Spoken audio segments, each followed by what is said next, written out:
Welcome to Josh Show, and today we're grilling steaks and corn on the cob. I like me some steaks. Sorry, vegan, not sorry.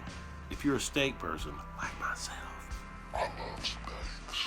I'll show you how I prep my steaks and how I do it here on the Josh Show. And thanks for watching. Birds. You don't want to be patting it and pushing it. You want to let the meat sit on the grate and cook. I won't even need A1 sauce, and I love A1 sauce. Love it. We'll be right back.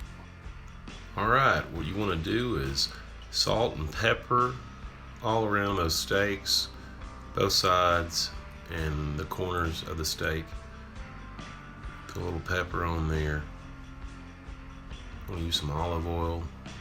Pour it over these steaks. I don't want to use way too much or it's going to flare up really bad. Rub it in there really good. Use a little lime juice. That'll help with the tenderization of the steaks. Sprinkle some of that on there and rub it in.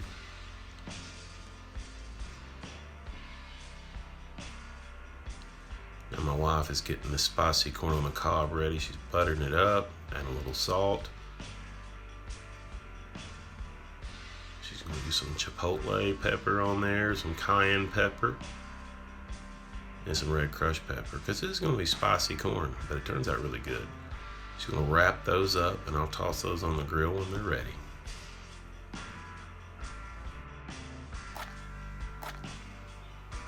Behold, it went out. Got my eyes. Josh Show take 172 matches. I did it. It only took us 172 times to do it.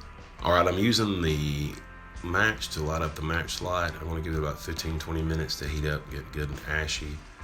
Let that match light burn off there. I'm going to arrange the coals into a 2-zone fire, leaving one side cooler than the other side. I'm going to place the grate and let it heat up for about 5 minutes to clean off any residue left on the grate. I'm going to spray Pam to oil it up. Be careful doing this. As you'll see, it can be kind of, flaming, so be careful. The steaks are there. I want to let them cook on one side each for about 2 to 3 minutes and flip them over and get the other side. The flare up there, move it down, let the flames dissipate, and then move it back, covering the hood. Alright, both sides have been done. I'm going to move it down to the cooler side now. Let the steaks finish out. I'm going to get to about 145, 150 degrees. That's medium well. Throwing the corn down. I'm going to rotate those periodically. As you see, the steaks are ready. They're removed. Rotating the corn. Steaks are ready, but they're still cooking, so I'm going to put some butter on them and cover in aluminum foil and let them finish cooking out. Rotate the corn. And rotate about 90 seconds each time. I'm going to toast these buns for my wife's steak sandwich. Removing the corn off the grate. They're done. And looky there. Bon appetit, folks. All turned out good. Thanks for watching the Josh Show.